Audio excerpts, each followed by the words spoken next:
media. I've always done social media. I've gone through several phases in life.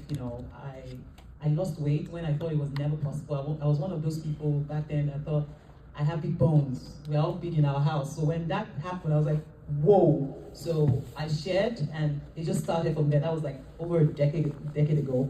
And so I've always done social media, but obviously when I came to Canada, and initially it wasn't a problem, but I started working in one of the financial institutions, and they have like policy around social media.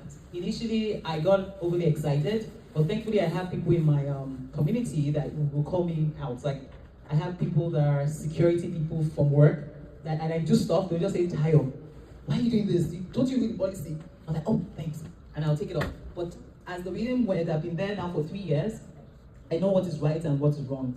And especially when it's around career transformation, which is not a bad thing. Like, it's all about, I've done several things in my life. When you read my profile, I've been an accountant, I've been in HR, I've been a project manager, now I'm in the agile space, but it's all because I decided to adapt to my environment. And just like you said in your keynote, I don't really believe in gatekeeping. Once things happen for me, I just want to share. And I realized that it's beyond me, myself. And sharing with other people just makes me better, so I don't want to stop that. So what has it done for me?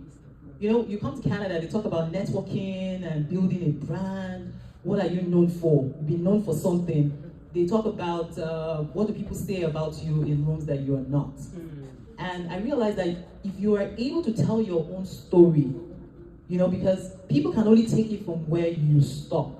So if I come out to you now and tell you how confident I am, how I know I can to be anything I want to be, there's nothing impossible for me. If you want to talk about me tomorrow, you will talk from there. So, yeah, where I stopped. So I've just always seen social media that way, because I feel like we all have a stage. And whatever you do with that stage, actually, it can make or mar you.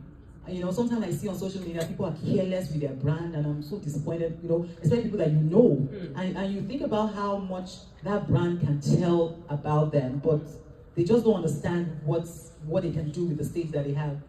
And so I personally, I look at myself as someone who, so a few years ago, I rededicated my life to Christ. And I just said, I've decided to follow Jesus. And there was no song then. Well, there was a song, but it wasn't as popular. But I looked at myself, and I looked at my social media. It was all over the place. It was just me excited about what is happening in my life. And I said to myself, what do I want to be known for? I don't want to be a gossip blog or anything. I want to be able to show up authentic in spaces that I go. And I just like you said earlier, I want to be able to make an impact in the world any space.